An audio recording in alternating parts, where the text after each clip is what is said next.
삼성전자가 발행한 채권 있잖아요. 네. 제가 그런 걸 사서 돈을 좀 번 사람인데 네. 저 이건희 회장님 그러지 마시고요. 네. 한 30년 빌려드릴게요. 제가 네. 30% 투자. 연애 지금 제가 주식 투자 한다고 막 하겠어요? 그래서 자산 배분할 때 중요한 거는 경기에 대한 판단, 위험이 없는 자산에서 나오는 확정된 이자율이 얼마를 기대하는가. 안녕하세요. 김작가TV 내신 물어드립니다 코너입니다. 오늘의 주제는 바로 재테크 투자편입니다. 함께 이야기 나누실 분 소개하도록 하겠습니다. 안녕하세요. 네, 안녕하세요. 그럼 갑자기 궁금해진 건데 워렌 버핏은 네. 코카콜라 그래서 지금 팔았나요? 가지고 있나요? 가지고 있죠. 아직 가지고 있어요. 다 가지고 있나요? 그 뭐 다 가지고 있는지 뭐 팔았다는 뉴스는 못 들었어요. 진짜 오래 가지고 계신 네. 분이구나. 근데 이제 워런 버핏을 주식 투자자 인지에 대해서 한번 생각해 보실 필요성은 있어요. 주식 투자자 아니에요? 주식 투자를 하는데 네. 그냥 샀다 팔았다 하는 주식 혹은 그냥 한동안 갖고 있을 주식을 사는 게 아니라 네. 워런 버핏은 버크셔 해더웨이라는 회사의 최대 주주이자 경영자거든요. 그렇죠. 이 버크셔 해더웨이는 원래는 직물 회사였어요. 그걸 사가지고 이제 워런 버핏이 투자 회사로 만든 거죠. 그 안에는 보험 회사도 있고요. 여러 이제 포트폴리오들이 있는데 어찌 보면 주식 투자라기보다는 전략적인 사업의 포트폴리오를 갖추고 있는 그런 회사다 이렇게 보기도 합니다. 물론 이제 그것도 큰 의미에서 주식 투자자인데 네. 그 운용하는 자금의 규모도 많이 들고요. 그리고 워런 버핏마저도 내가 코카콜라 산다 그러면 장내에서 그냥 사는 게 아니에요. 네. 그렇게 사면 장이 움직여 버리겠죠. 그러니까 다 그런 건 아닙니다만은 네. 그 기업이 어려울 때라든지 네. 그 기업의 이세 승계라든지 네. 그 기업이 찾아와서 좀 우리 지분을 사달라고 하든지 그럴 때 지분 투자의 개념으로 이제 투자를 한다라고 보셔야지 더 맞는 표현이기 때문에 그런 투자를 하고 나서 네. 조금 올랐다고 팔 수가 없어요. 아, 예를 들면 금융위기 때 네. 정말 전 세계에서 가장 금융 전문가들이 가장 많이 모여 있는 동네가 어디죠? 월가. 월가잖아요. 네. 월가에서도 가장 좋은 인재들이 모여 있는 회사가 어딜까요? 골드만삭스입니다. 네. 네. 월가에는 두 가지 은행이 있는데 네. 하나는 이제 IB라고 하는 인베스먼트 뱅크가 네. 있고요. 또 하나는 이제 상업은행이라고 하는 뱅크 오브 아메리카라든지 네. 웰스파고라든지 이런 우리가 시중은에서 볼 수 있는 예금 받고 대출하는 그런 은행이 있거든요. 네. 미국의 좋은 대학교 MBA 출신들이 가장 가고 싶어 하는 데가 어디냐면 모간 스탠리라든지 골만삭스 같은 인베스먼트 그쵸. 뱅크입니다. 왜냐하면 급여라든지 뭐 다르니까. 대우는 훨씬 좋기 때문에 그 중에서도 탁월하게 넘버원 제일 가고 싶어 하는데 골드만. 그리고 가기 제일 어려운 데가 골드만삭스입니다. 그 IB 내에서도 그런데 2008년 금융위기 때 그 골드만삭스도 사실은 거의 망할 뻔했거든요. 근데 골드만삭스의 주주들이 경영진들이 네. 워런 버핏은 뉴욕에 있질 않고요. 네. 미국에서도 우리 한국으로 치면 정말 그 오마한가? 예, 오마하라는 게 네브라스카라는 네. 주에 있거든요. 네네. 네브라스카는요. 저도 뉴욕에 한 3년 정도 살았습니다만은 뉴욕이나 LA 사는 사람들은 평생 한 번도 네브라스카라는 주를 가볼 일이 별로 없는데 네. 농업을 주로 하는 데거든요. 거기에 이제 오마하라는 도시에 있는데 거기까지 찾아와가지고 선생님. 네? 도와달라고. 네, 버핏님께서 저희 주식을 그러면서 삽니다. 그걸 진짜 싸게 사겠네요. 장내에서 1000주, 2000주 사는 게 아니고요. 그것도 무슨 전환사채니 이런 형태로 사가지고 그걸 받고 증자를 하기 때문에 네. 그거를 그냥 단기 트레이딩을 한다는 구조가 안 나와요. 네. 그 정도의 지분이 아니기 때문에. 그래서 정말 워런 버핏의 버크셔 해더웨이가 투자하는 것들은 뭐 다 그런 거라고 할 수는 없습니다만은 굉장히 전략적인 투자가 주로 이루어지기 때문에 그 전략적인 투자를 어떻게 단기로 하겠습니까? 그래서 장기 투자를 이제 하기 때문에 그냥 일상적인 주식 투자자라고 하기에는 조금 그 범주에서 벗어나 있고 투자의 패턴도 좀 다르다 이렇게 봐야죠. 그 프로님께서 책에 보니까 예. 또 다른 방송에서 또 재테크 투자에 네. 뭐 3단계가 있다고 하시더라고요. 그 단계별 하나씩 얘기해 주시면. 이제 펀드 매니지먼트라는 과목을 들으면 네. 이 아셋 알로케이션 자산 배분이 얼마나 중요한지에 대해서 이제 배우거든요. 네. 그래서 펀드 매니저라고 하면 우리가 통상 주식을 잘 사고 파는 사람을 펀드 매니저라고 하고 또 채권 펀드 매니저는 채권을 잘 사고 파는 건데 사실은 그 위에 단에서 뭔가 의사 결정을 하는 분이 있겠죠. 네. 예를 들면 김 작가님이 주식운용 팀장이다. 네. 그러면 다른 분이 채권 운용 팀장이다. 있을 거 아니에요. 네. 그분 위에 어떤 분은 자, 올해는 김 팀장한테 우리 전체 자산의 한 70을 주고 옆에 이 팀장, 그러니까 채권 운용 팀장한테 네. 한 30 정도를 줘야 되겠는데 아, 이런 걸 결정하는 분이 있을 거 아니에요. 이런 분들이 하는 역할이 뭐냐면 자산을 배분하는 겁니다. 그러면 자산을 배분받은 김 팀장님은 지금은 주식을 얼만큼 네. 사야 되지, 주식 중에도 어떤 걸 사야 되지, 네. 또 주식을 언제 사고 언제 팔아야 되지, 어, 그런 걸 결정하는 거죠. 보세요. 그래서 3단계가 있다는 거죠. 저 같은 임원급 혹은 네. 아셋 알로케이션 자산 배분하는 사람 입장에서는 주식, 채권, 유동성 네. 이것을 분할해서 맡기는 일을 하는 거고요. 네. 그 주식을 받은 분들은 포트폴리오라고 하죠. 네. 삼성전자를 얼마 사고, 네. 하이닉스를 얼마 사고, 또 뭐 SKC를 얼마 사고, 뭐 이런 걸 결정하고요. 네. 그리고 나서 본인이 직접 하기도 하고 시키기도 하는데 네. 사고 파는 일을 하는 분도 있죠. 네. 기가 막히게 그 타이밍을 잡아내는 아. 분들도 있어요. 네. 바닥에서 사서 네. 고점에서 파는 그런 역할들을 하는 걸 이제 타이밍 실렉션, 네. 시기를 선택한다라고 하죠. 어, 그래서 크게 보면 자산 배분, 네. 포트폴리오, 타이밍 실렉션, 시기 조절, 시기의 선택 이렇게 나누는데 그러면 우리 같은 개인이 네. 어떻게 역할을 분담을 해요? 네. 혼자 다 해야 되는데. 그러니까 그 종합적인 자산 배분과 포트폴리오와 타이밍 실렉션 이 시기의 선택을 혼자 동시에 수행해야 되거든요. 네. 그러면 뭔가 가중치가 있어야 될 거 아니에요. 그렇죠.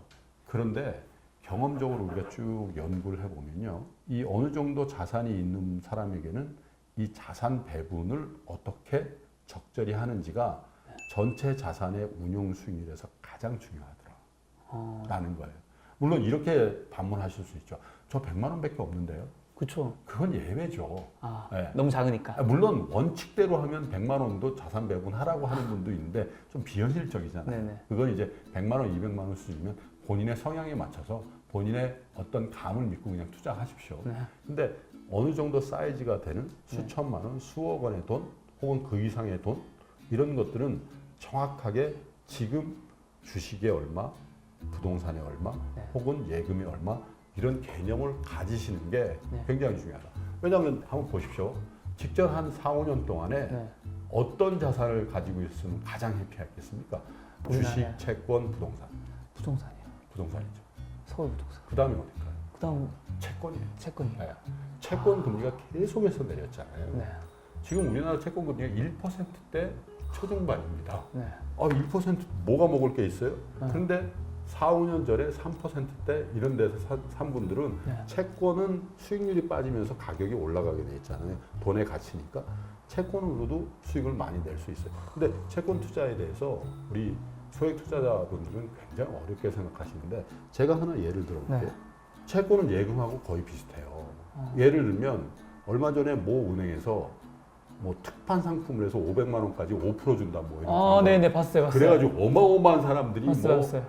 근데 그게요 500만 원 한정이기 때문에 네. 실제로 내 주머니에 들어오는 이자의 차이는 불과 얼마 안 되거든요. 그렇죠. 그렇잖아요. 500만 원 주는데 이자로 200만 원 주는 게 아니니까. 그러니까 500만 원 했는데 이자로 5% 해봐야 1년에 뭐 2%나 5%나 뭐. 네, 5, 25만 원이에요. 그렇잖아요. 그리고 뭐 다른 데 가도 1, 2%는 주니까 그 갭이 엄청 크게 느껴지는 거예요. 그런데 보세요. 만약에 제가 20대, 30대 때는요. 예금 금리가 1년짜리가 12%, 13% 했습니다. 그죠? 그리고 그때는 10년짜리 예금, 20년짜리 예금이 만약에 있었다면 그거보다 훨씬 큰 이자를 줬을 거예요. 그게 너무 오래된 얘기니까 그렇다 치고요. 그러면 금융위기 때, 네. 뭐 저축은행 이런 데들 특판 예금 이런 거 8, 9%씩 했습니다. 와. 실제로. 그리고 IMF 때도요. 삼성전자가 발행한 채권 있잖아요. 네. 제가 그런 걸 사서 돈을 좀 번 사람인데 네. 30%죠.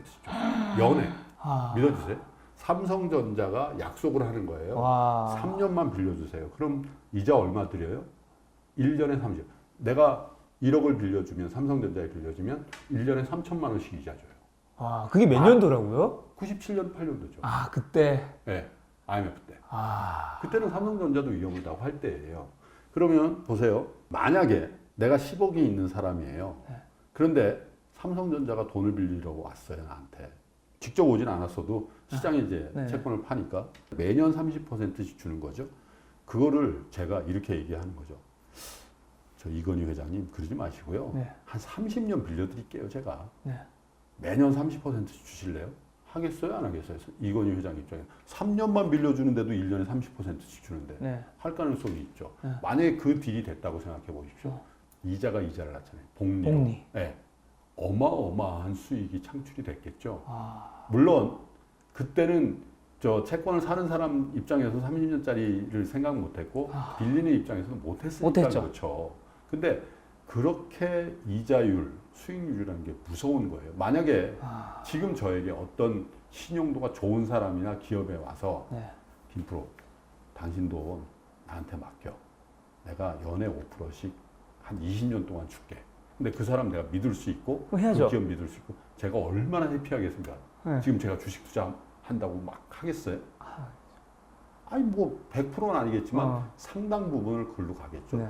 이게 사실 아셋 알로케이션이 굉장히 중요한 거예요. 이자율이 얼마냐. 그러면 지금 1몇 % 됐으니까 네. 채권엔 전혀 먹을 게 없다라고 생각할 수도 있잖아요. 그쵸. 그런데 왜 그 큰 펀드 매니저들은 지금도 채권에 열광하면서 채권을 살까요? 왠가요? 작년에 어떤 일이 있었죠? 독일 국채 사서 마이너스 금리 냈잖아요. 네. 그런 일도 벌어질 수 있다는 거예요. 그만큼 계속 빠지고 네. 지금 이 돈 가치가 계속해서 빠질 수 있기 때문에 네. 이 채권에 투자한다 이런 분들이 아직도 많거든요. 네. 제가 아는 개인 투자자들은요 2%대 30년짜리 국채라든지 달러 표시 채권 이런 거 사는 분들도 굉장히 많아요. 향후에 2년 3년 지나서는 그 그것도 금리 또 떨어지. 발견할 수 없을 것이다라고 믿는 거죠. 그게 맞는 생각인지 틀린 생각인지에 대해서는 저는 모르겠어요. 네. 어쨌든 그런 이자율에 대한 거, 채권에 대한 개념을 네. 여러분들이 갖고 계셔야지만 주식이 보여요. 왜? 주식의 수익률은 항상 어떤 거에 견주어서 봐야 됩니까? 무위험 수익. 그러니까 채권이 전혀 100% 위험이 없는 건 아니지만 네. 은행에 맡기고 그리고 우리나라 정부나 미국 정부가 발행한 거를 떼일 가능성이 있다고 생각하는 분들은 없잖아요. 그쵸. 그런 것들 우리가 통상 무위험 자산이라고 합니다. 이 위험이 없는 자산에서 나오는 수익률이 얼마인지가 위험한 자산에 투자했을 때 나오는 수익이 얼마인지를 가늠하고 평가하는 유일한 잣대예요.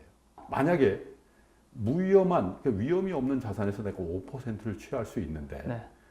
내일 하종가를 맞을 수 있는 코스닥 주식에 내 기대 수익률이 7%면 투자할까요? 아니요. 안 하죠. 안 하죠. 그러니까 아셋 알로케이션, 자산 배분을 하는 입장에서 가장 중요한 거는요. 두 가지입니다.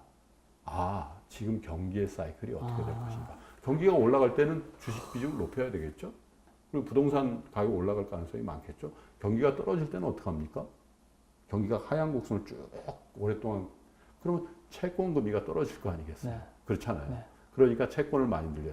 그런 경기에 대한 판단이 있고 또 한 가지는 아까 말씀드린 무위험, 위험이 없는 자산으로부터 나오는 수익이 얼마인지가 굉장히 중요합니다. 그래서 통상 투자를 오래 한 분들은 지금 채권 수익률이 얼마지? 왜 이걸 자꾸 물어보냐면 채권 수익률이 1%였을 때 내가 주식으로부터 얻을 수 있는 기대 수익률은 상당히 낮아져도 되잖아요. 네.